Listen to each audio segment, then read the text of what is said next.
Hi all, this is Wen. Welcome to my channel where I talk to you about unique places from all over the world.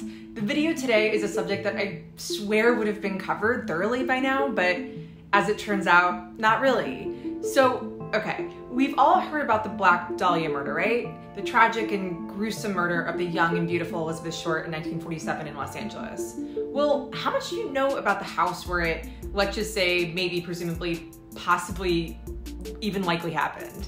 Well, in my view, that house is a huge character in the narrative around the Black Dahlia mystery, and I think it's worth discussing today. I think that putting all of the information that we have about this home might shed new light in some people's minds on the tragic case of Elizabeth Short. So anyways, in this video, I'll tell you about the rather eerie way that I actually came to know about this house, the backstory of the notorious LA home, and then go into a brief overview of the famous murderer. I'll also talk to you about the architect who designed the home and what people these days are doing on the property. Okay, so let's get into it. First, I came to know about this home in a way that still gives me the creeps. Let's rewind back to 2020. Like many of you, I pretty much lost my mind during lockdown. I picked up a whole slew of new hobbies, including knitting and jigsaw puzzles and photography and cooking. I cooked all sorts of things, and working out. And because I'm a procrastinator, I took up running at night. One night I actually tripped on the sidewalk. I absolutely ate it. I was really banged up. I mean, not good. Yeah, not good. I got up and looked around to see this terrifying looking house. Just really, really creepy. It was imposing and monolithic and looked like it was going to eat anyone who walked through the front door. I actually took a photo of the house and put it up on my story on my Instagram. A whole slew of people immediately reached out and said, that's the Black Dahlia house. And I really had no idea what the Black Dahlia murder was at that point, but now I know. And that house is after blood. That's my big theory here. Now, a quick history download on the house, and I'll try to keep this as breezy as possible.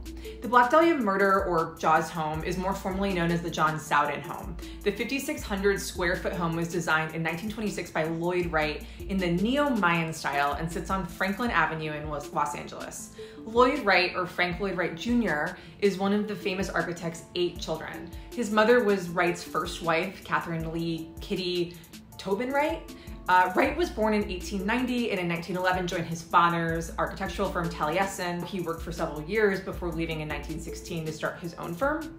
Lloyd Wright was brilliant and hugely influential on mid-century Los Angeles. In total, he designed over 1,000 buildings. He believed in organic architecture with harmony between building and nature.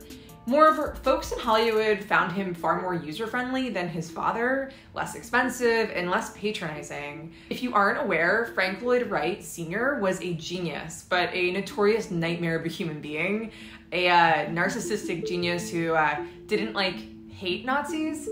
It seems that much of Lloyd Wright's life was spent looking to be his own man, all the while pursuing the career path set forth by his father and ultimately caretaking his father's legacy and estate after his death. Family is complicated. All right, now to the specific house in question. Artist and socialite John Sowden and his wife Ruth were, according to the Sowden House website, artsy Hollywood folks who liked to party. Sounds fun.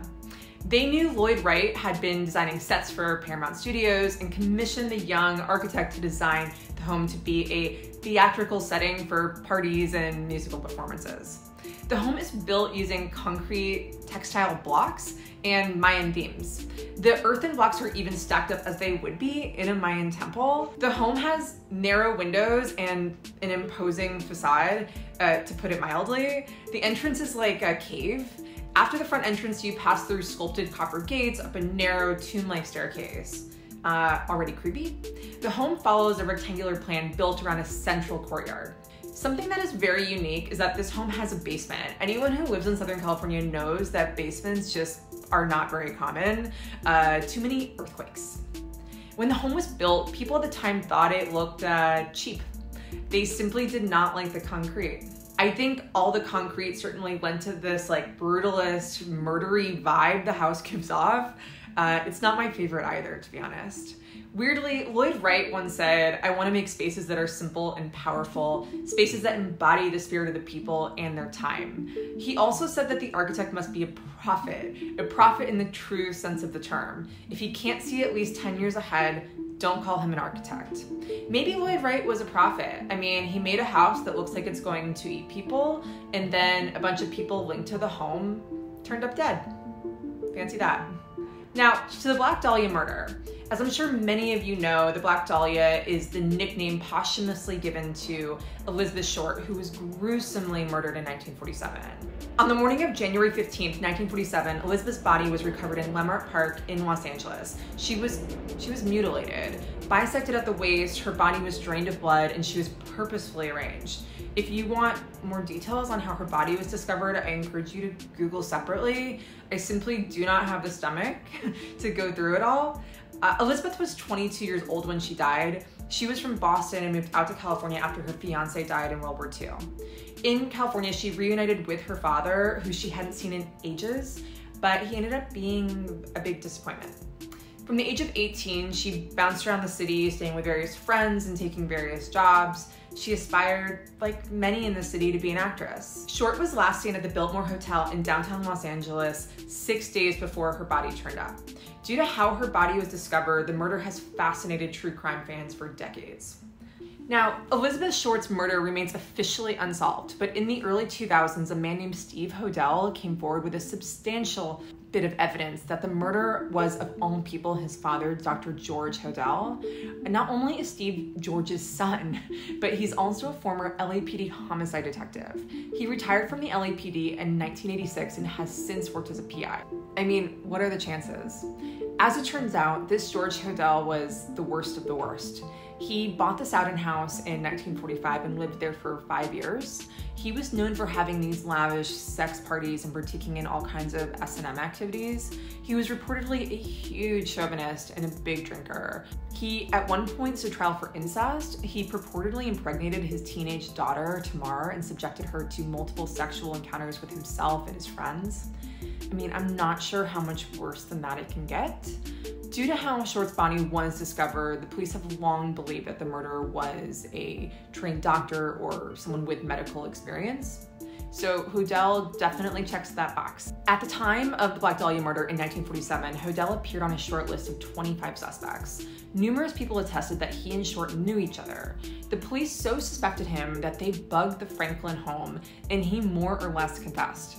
Hodel was also suspected of other murders, including young women such as Louise Springer, Jeanne French, and actress Jean Spangler, who were killed in similar ways. George Hodel also ran an abortion clinic which serviced criminal elements in the city, and at the time, especially, the LAPD was very corrupt, so he was rather untouchable. Now, Steve Hodel believes that there remains evidence at the grounds of the home. Steve, a few years ago, tested soil from the surrounding areas, which tested positive for human remains.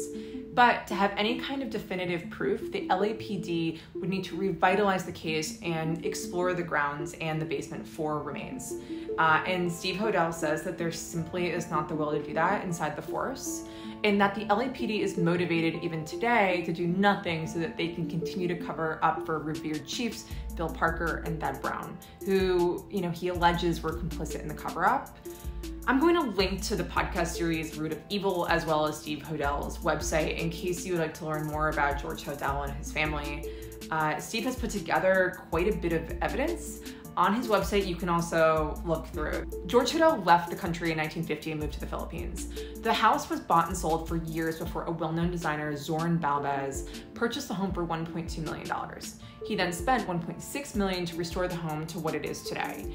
He added the pool and jacuzzi in the courtyard and opened up the kitchen, very modern. The home has also been used for multiple productions, including the Martin Scorsese film The Aviator with Leonardo DiCaprio, and the limited series I Am the Night with Chris Pine, which actually investigates a Black Dahlia storyline.